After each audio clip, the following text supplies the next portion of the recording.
Okay, good morning, everyone. I want to welcome you to another statistical machine learning class. Of course, earlier in the week, we started graphical lasso. Of course, today, our focus is still going to be on graphical lasso. So, we're going to go over two materials today. This is the first one, and the other one is I think I call that worksheet, and it's already uploaded on Canvas. So this is graphical lasso for learning sparse inverse covariance matrices. Of course, the essence of graphical lasso is to learn sparse. We need a sparse inverse covariance matrix. The inverse covariance matrix is they're talking about is a precision matrix. So how can we learn that? We learn that through the graphical lasso. Okay, so in the outline, I think I'm going to have a recap again. I want you to see the connection between the graphical modules and the graphical lasso. Then I'll provide some illustration. And back with the numerical results. So what I have today is very, very crucial. So this is a material that was actually is recent, was presented at a conference. Okay. Now, let's start with the graphical models. Of course, as a reminder of what we've done before, a graphical model is actually contain a lot of variables that are connected. The variables are going to be called nodes or vertices. At times we call them vertices, and they are connected. What we use in connecting them, we call in form of an arrow that we also call edges. Okay, and of course the idea of a probability theory is also going to be used, and that's why initially we call that probabilistic graphical model. So when you have a graphical structure like this in place, we can use it either in supervised learning, where we do not have outcome variable. We can also use that in supervised learning. So, which means the graphical model can be used to perform the task of clustering. It can also be used for classification, for prediction, and generally for regression problem. Okay, now a quick reminder. Under probabilistic graphical models, we have different types. Okay, we have the two popular one, it's what we call the directed acyclic graph and the undirected graph. And I need you to pay attention. What is the difference between the directed acyclic graph and the undirected graph? Okay, the directed acyclic graph means when I start from a node, I can't return back to the node. That's why it's called directed acyclic. It is not cyclic. Okay, if you start from a node, you can't return back to that node. That's exactly what we mean. But when you talk about undirected graph, okay, the difference between the directed graph and the undirected graph is that I think I'm going to do this. Take a look at, I'm going to draw this. If I got this is this X1. Okay, and this is X2. Okay, and this is X3. Please pay attention. This one is a directed one. You can see the arrow, right? The directed one is talking about causation. This one causes that. Like if you take a look at here now, this is trying to say, oh, S2 causes X1 and X1 causes S3. That is what that is direct. That is directed. But if you take a look at this one, undirected, there's no arrow. This only talking about association. Association is different from causation. I think you all know that. Is there any question for me here? So that is the difference between the two. Okay, the one with the arrow is the directed one. Okay, we use the directed one when your goal, when you are pursuing explanatory goal. Okay, but you use the undirected one. Okay, if your focus is on association. Okay, association is different from causation. Okay, now based on this network, based on the network you see, of course, the probability of the joints is what you see right now. Okay, the probability of the joint of X1, S2, S3. Of course, you can see S3 depend on X1 and X1 depend on S2. And of course, the one that is starting alone is this guy. Okay, maybe I can put that here. The probability of S2 to make that complete. You get what I mean? Because S2 doesn't depend on anything, so it's actually going to be a prior. Okay, but you know what? I wanted to see there's a statement here. Please pay attention. There is an intimate relationship between the DAG, causality, and SEM. And I'm going to tell you the difference. When I say the DAG, this is the DAG, the directed acyclic graph, or we simply call that Bayesian network. It's the same. Okay? Either you call it directed acyclic graph or you call it Bayesian network. Okay? Now, you're actually going to see that the causality there means one causes the other. A variable, we believe S2, this guy is trying to say S2 causes X1, okay, and X1 causes S3. That is the causality, okay? But if you take a look at this guy, this is what we call,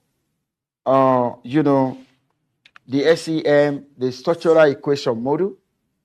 The structural equation model is a form of a regression model. Is a quantification. That is what is going to give us the quantification here. Now, if I want to write the SEM based on what I have here, I'm actually going to write X1 equal maybe beta X2 plus error X1. Okay? Then I'm going to write X3 equal maybe gamma X1 plus the error X3. You know what? This guy is what we call the structural equation model. The structural equation model, we are relating X1 to X2. Look at that. We got that from here. We're relating S3 to X1. We got that from here. So that is a relationship where you are relating the parent to the child. So the Bayesian network, the causality, and the structural equation model, they actually have connection. Okay, the structural equation model will enable you to derive the equation from the network. Does that make sense? So that you can now estimate the parameter in the equation, and you'll be able to tell how two variables, because you want to get the probabilistically, you actually want to get what is the relationship. To get the relationship between S1 and S2, I need a beta. I need to estimate beta. To get a relationship between S3 and S1, I need gamma.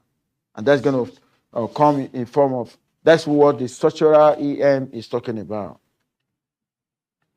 Okay, I'm moving now. Now, to the undirected graphs. The undirected graph, the intention here is not causation. The intention here is association. Let me tell you this. Two variables may be having relationship, they may be related, but that doesn't mean one causes the other. So here the focus, when on the undirected graph, the focus is on association. Okay? The undirected graph is also called Markov random feed. The directed graph is also known as Bayesian network. But here, the undirected graph is also called Markov random feed. And of course, if you take a look at what I have here, you know what it's telling me? There's no arrow. Do you see any arrow? What it's trying to tell me is X1 and S2 are related. There's an association between S1 and S2. There's also an association between X1 and S3. But let me tell you this. Association does not imply causation. Does that make sense? Now, there is no arrow between S2 and S3. Okay? But we can actually use the idea of conditional independence that S2 and S3, they are independent, given that we have observed the rest. And that is the reason why conditional independence will lead into the disappearance of edge. Does that make sense? Okay. Now, I'll see on the, so we now want to focus more on the Gaussian undirected graph. Okay. We've been focusing on the directed graph, right? All this Y, which is Bayesian network. Okay. But we want to focus on the Gaussian undirected graph. Now, because I mentioned Gaussian, I'm expecting the random variable, the features, to follow multivariate normal distribution with the mean of that and that covariance structure. The moment I have the covariance structure, don't forget, what am I looking for? I want to get precision matrix, right? Because the precision matrix is the one that can tell about how two particular variables are related after we have observed the rest. So we need precision matrix in that case. Situation where precision matrix is 0, that is conditional independence. Please pay attention. Where the precision matrix equal to 0, that indicates conditional independence. Conditional independent means the two variables, they are conditionally, they do not give any statistical information about the other, given that we have observed the rest. Now, I need you to pay attention now. When you take a look at this, this is the precision matrix. When you take a look at this precision matrix, you're actually going to see that one of the diagonal, because in order for the matrix not to be dense, we require to see at least 0, at least 1 0 in the half diagonal. As you can see now, we got more than 1 0. Okay, so what that means, this precision matrix is actually sparse. That the 0, that becomes 0. Maybe you've already applied the lasso, and the lasso parameter has already shrink, that to 0. Okay, now you're going to see where you have 0 now. This is supposed to be for theta 2. It's supposed to be for theta 2 and 3, right? Okay, this is supposed to be for what? Or theta 3 and 2. And that is the reason why here, where there's no any hedge connecting S2 and S3, because of the fact that it's already 0. Is there any question on that? So giving you a Markov field, you can see the corresponding precision matrix. Okay. Now, the next question is, I don't know my precision matrix from the beginning. Can I have a way to estimate that? My precision matrix, that's what I'm talking about here. I call this precision estimation. Now, one of the common way to get precision estimation is to go through what we went through on Wednesday, where through the method of maximum likelihood, we got the sample covariance. And after getting the sample covariance, if you take a look at this, this is the sample covariance, right, through the MLE. And using the method of maximum likelihood, I'm going to specify the multivariate normal. You see the multivariate normal, right? Okay.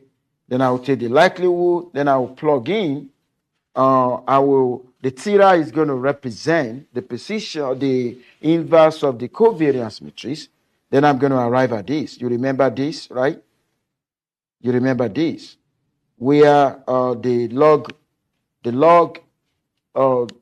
determinant theta control stability, ensures that we have a positive definiteness. And of course, the second part measures how the model fits the data. But let me tell you this. We're only going to use that. We're only going to maximize that if the sample size is larger than the numbers of features. In a situation where the sample size is less than the numbers of features, in high-dimensional data, okay, the MLE of a sample covariance is not going to be stable. It's actually going to perform poorly. And when the MLE of the sample covariance perform poorly, the precision matrix that you want to get from that cannot be trusted. Okay? It cannot be trusted. Okay? And because of that, we need to impose a penalty. Okay? We're gonna impose a penalty on that. But before imposing the penalty, okay, so like I said, you see what I'm talking about here. Okay? What we can do, we can sparse it. Okay? Because the reason why the sample covariance perform poorly is because of the fact that it's dense, it's unstable.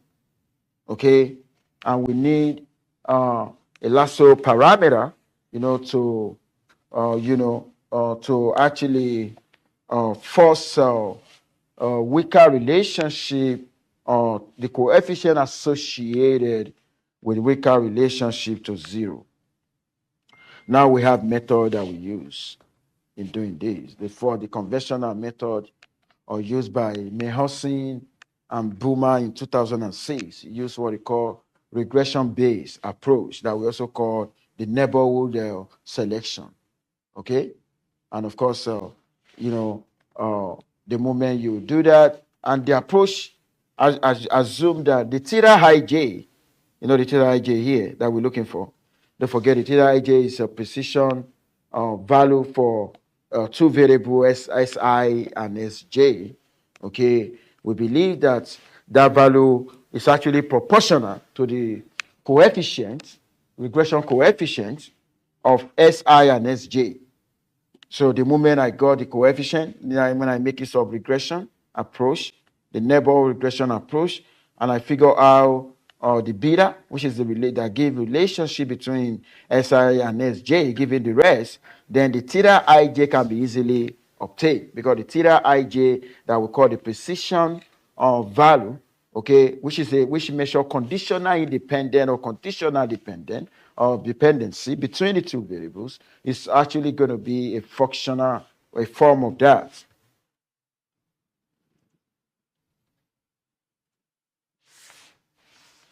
Okay, this is the way the neighborhood regression is going to work. Let me tell you this. The way the neighborhood regression is going to work, based on what I introduced, what I told you the other time, it's going to come in form of a GLASSO. If you have 3 columns, I think I put that in the worksheet. If I have time, I'm going to go over that with you. I'm going to be updating 1 column at a time.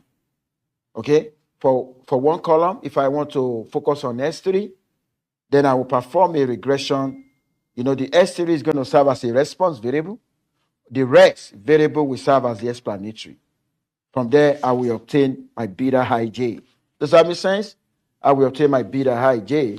Of course, this is the lasso penalty, the one that we shrink the coefficient associated with the Ricard relationship to 0. But let me tell you this. What are the disadvantages of this? The disadvantages of doing this is that the positive definiteness is not guaranteed. Okay, if you take a look at this, okay, the method introduced in 2006 that we call the neighborhood regression. That method is by, Mehansen and Boomer. Okay, that method of neighborhood regression is actually cannot guarantee positive definiteness because positive definiteness ensure the stability, okay, of the process. Okay, now because of that, okay, there was a problem we discovered in 2006 with Mehansen, approach of not being able to guarantee positive definiteness. And that limitation was overcome by Tishirani. You know what Tishirani did is what we did on Wednesday. Do you understand? What Tishirani did is what we did on Wednesday, where we started from multivariate normal density, and wherever we see this guy, we plug in what? We plug in the precision parameter. And when after plugging in that, then we added the penalty. This is the lasso penalty. Okay. Now, when we added the lasso penalty, if you take a look at this, but there's something, I need somebody to ask me a question. Okay, the question I want you to ask me? If you look at the note on Wednesday, what I put here was a maximum. Can somebody tell me? Why do I change it to minimum? Can somebody tell me? Why do we change from maximum to minimum? You remember on Wednesday, look at that. We're using MLE. MLE means maximum likelihood. Why do you think I change to minimum? Can somebody tell me? Why I change to minimum? Why not maximum? Okay, I'm going to show you this. The one I have on Wednesday is this. The one I have on Wednesday is this.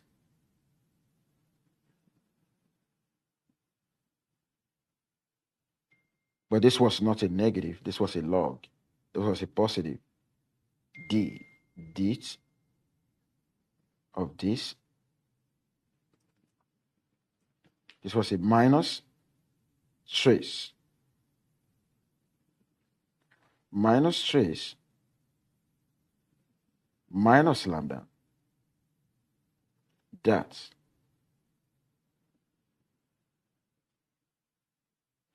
This was the one I have. But let me tell you this. The maximum likelihood may be difficult to optimize. Then what we're going to do, if I multiply both sides by -1, then it will turn to minimization problem.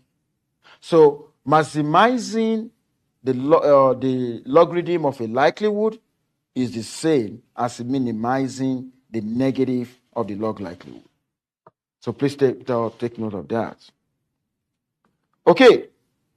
Now, the lambda here is actually the turning parameter. The parameter that controls the sparsity level. And don't forget, I show you on Wednesday, the large values of lambda will shrink more relationship. Okay? The larger the sparser. And of course, this is guaranteed to be converse because it's now minimum, converse. And the moment it's converse, any local minimum translates into global minimum. Now, using this approach, the symmetry, the positive definiteness is actually guaranteed. Does that make sense? Okay. And another thing, depending on the scaling of variables, we recommend you to standardize your data before using Lasso. Now, this is the algorithm. And I need you to pay attention on how this algorithm works. Okay. Now, iteratively, what do we want to do? We want to estimate precision matrix, right? That's what we want to do, right? We want to estimate precision matrix. Okay? Now, don't forget, from the precision matrix, the inverse of a precision matrix is actually the working covariance. And I need you to pay attention. For us to be able to use this algorithm, we need to impose a KKT condition. And this is the condition here. Please pay attention. You know, W is the working covariance. Hence is sample covariance. And I told you the working covariance is sample covariance plus lambda identity. Do you remember that? I told you on Wednesday.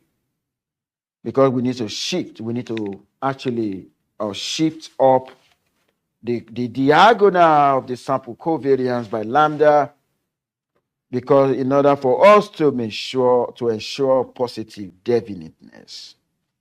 Okay, so that is a condition that we actually going to impose. Okay, so in the end,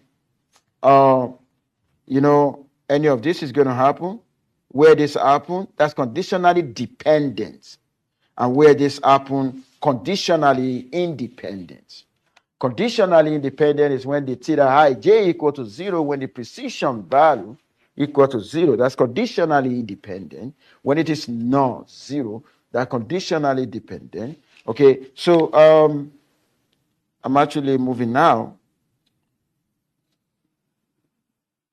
Okay, now the algorithm, if you take a look at, what we did on Wednesday, we said we cannot use the whole full matrix. It has to be a blockwise. Okay, so if you look at the equation 2, using the idea of a blockwise, that's what you see here. That's like I'm using a blockwise. Okay, and let me tell you this. With that, this is going to be equal to 0, the KKT condition. Then let me tell you this. If you take a look at what we have here, they will realize the working covariance equal to that. And in terms of where beta equal to that, the moment I get my beta, which is the relationship, I will be able to get my theta that I'm looking for. Okay? So I just wanted to see that. Now, then in the end, we stop the tilt, and at the end of the day, we get the result that we need. Now, this is the algorithm. The GLASSO algorithm. Number one, you need the input.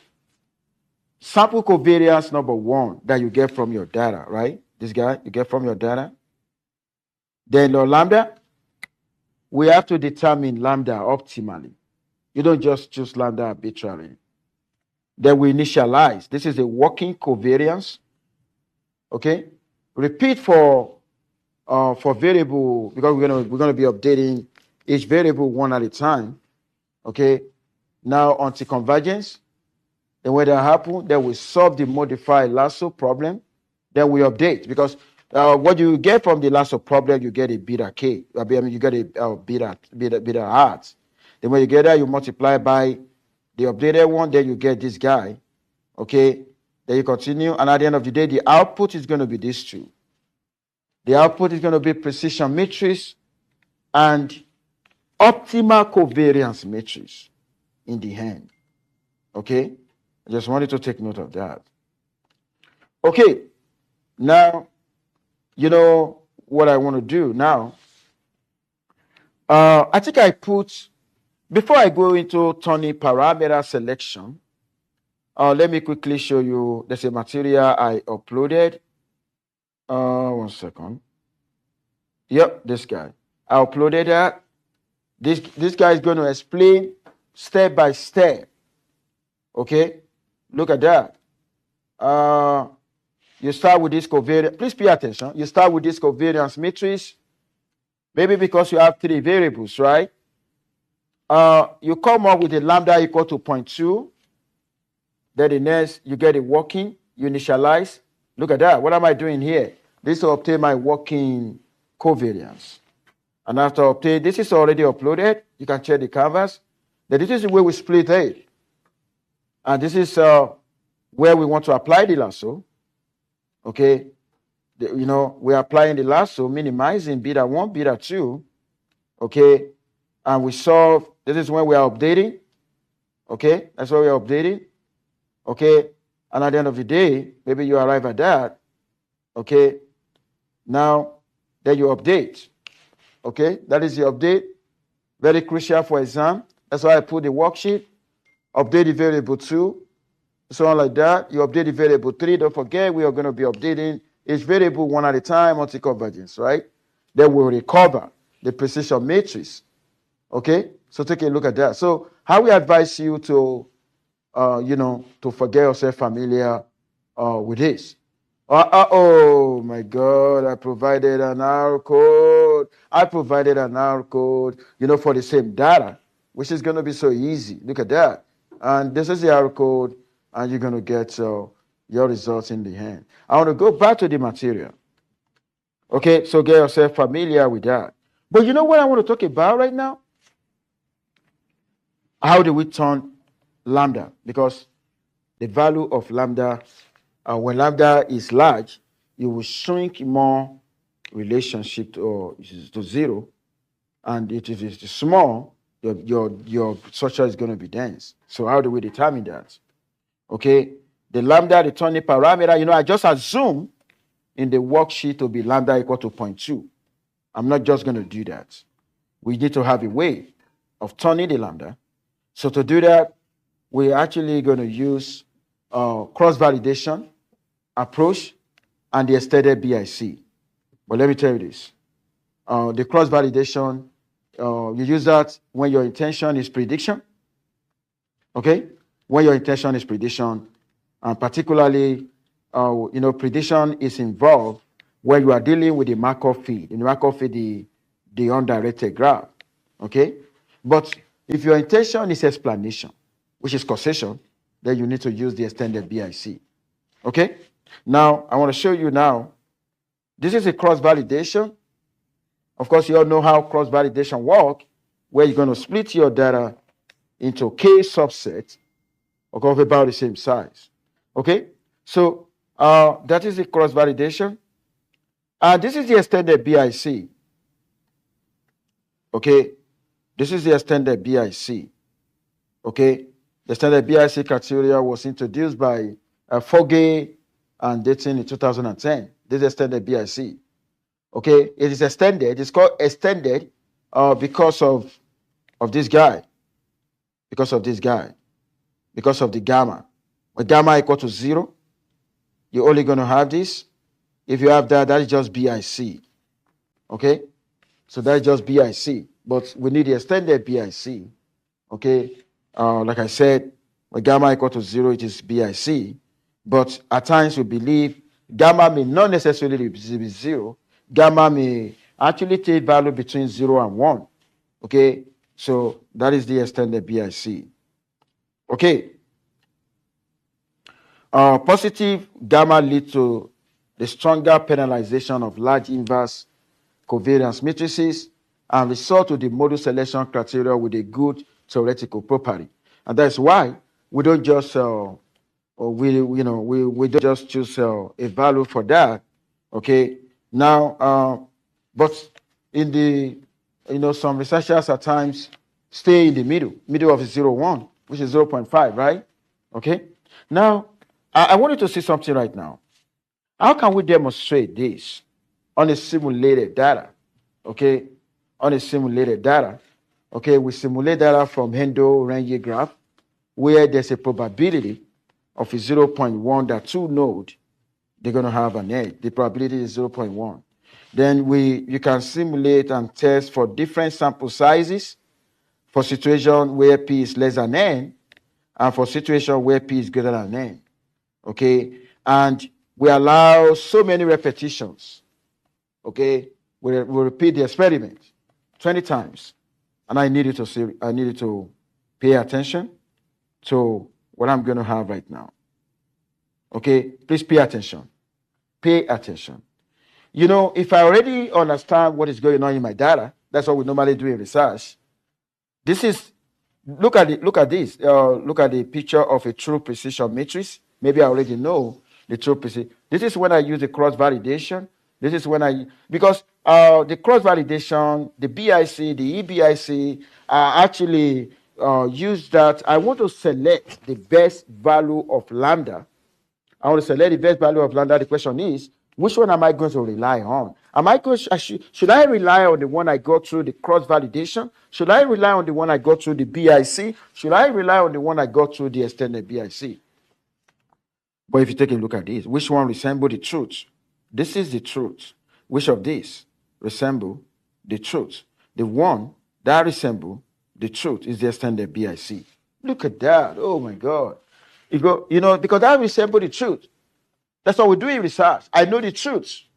I want to see which of these will actually reflect the truth. Okay? Now, I'm moving now. Okay, this is the simulation results where we compare the true precision with all of that. Okay, but you know what? I need you to pay attention now. Okay, if I actually want to compare these are criteria. The criteria for doing what? Criteria for selecting lambda. Okay, now if I'm actually going to use these three. Okay, the first one is true positive rates. Okay, so what do I actually mean when I say true positive rates? And I need you to pay attention. Okay, I'm actually talking about measures how many true edges are correctly identified.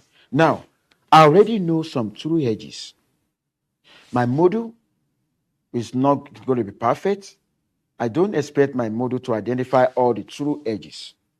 But what is the percentage of true edges that my model actually identify?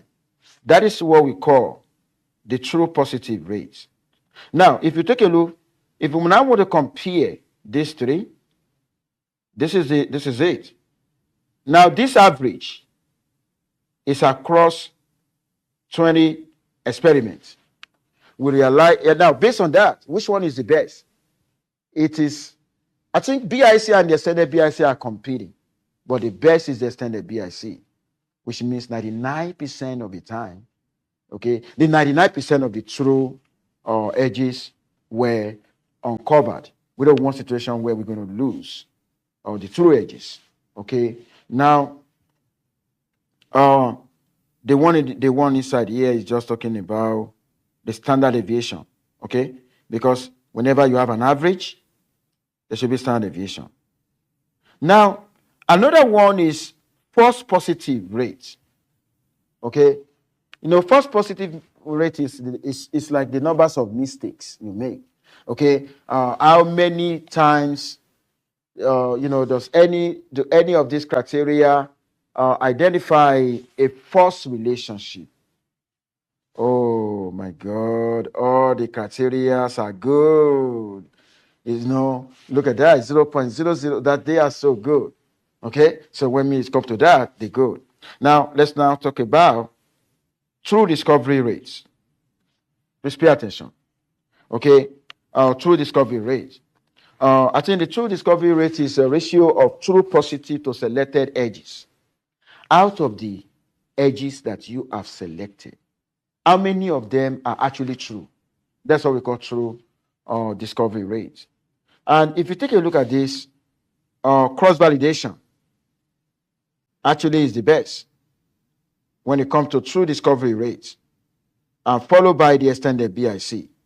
So from what you're seeing across this guy and this guy, they are the one competing.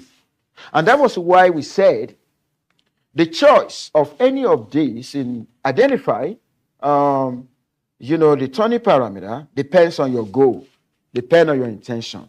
If your intention is about prediction, because it has been proved that cross-validation will minimize this prediction error. Okay? And the extended BIC do a job, because the extended anything BIC will penalize having over parameterization. So it's only going to select the meaningful relationship. Now I'm moving out. Lot of story. Okay, this is when you want to apply to gene data. We have so many variables. You first find the mean, and of course, standard deviation, the minimum, and whatever. And maybe from the data, I just wanted to see now. Okay, the cross validation selected lambda to be 0.01. EBI is also selected the same. So which means they say, oh, that is the optimal values. At times they could select the same thing. At times they're going to select different thing. But the one you're going to settle for depends on your goal, on your intention. I want to go into I want to use the last 10 minutes to explain something serious. And this is stock return volatility data. We all know what is going on in the world. Okay, what happened, what is going on in Iran, in Lebanon, and Israel, and so on like that. Actually drive the price of gas, right? Okay. Now, but you know what we want to talk about here? We believe that banks in the same country are connected. They have the same behavior when it comes to stock return. And not only that, we have contagion that we're in a situation where banks are, something happened to banks globally, where banks here in the United States may be connected with the banks in Canada and the other country. Okay, but if we want to measure that connectivity, we can make use of the graphical structure. Okay, so the data here, the data is actually borrowed from Demera et al. 2018. They want to estimate the global bank network connectedness. Of course, the idea of graphical structure is going to be used. The original data contained 96 banks from 29 developed and emerging economies from September 12, 2003 to February 7, 2014. But for illustration purposes, they select only economies where the numbers of banks in each country is greater than 4. So a total of 54 banks. And because of the fact that there could be so many variables, we can use the idea of multidimensional scaling. So that we're going to talk about fewer dimensions to calculate the proximity between our variable bank. Now, I need you to pay attention to this. This is interesting. Now, do you know that the point, these are countries, the color, Australia, Canada, China, Great Britain, Italy, Japan, and the United States. Now, from what I'm seeing here, bank within a particular country cluster, right? Because you know why? Because the bank within the same country, they were affected by the economy of that country. Okay. If you actually pay attention to Japan, Japan doesn't really connect with the global bank. You can see that. But if you take a look at something going on here, oh my God, there's something going on here. You're actually going to see the Great Britain, the United States, and Canada. Okay, their bank actually connect. This is global financial connectivity. Okay, the idea of a graphical lasso can actually be used in a situation where we don't want, the network could be so dense. The idea of graphical lasso can be brought in where the lasso penalty is going to enforce sparsity and it's going to force indirect relationship to zero, making the network to be sparse, more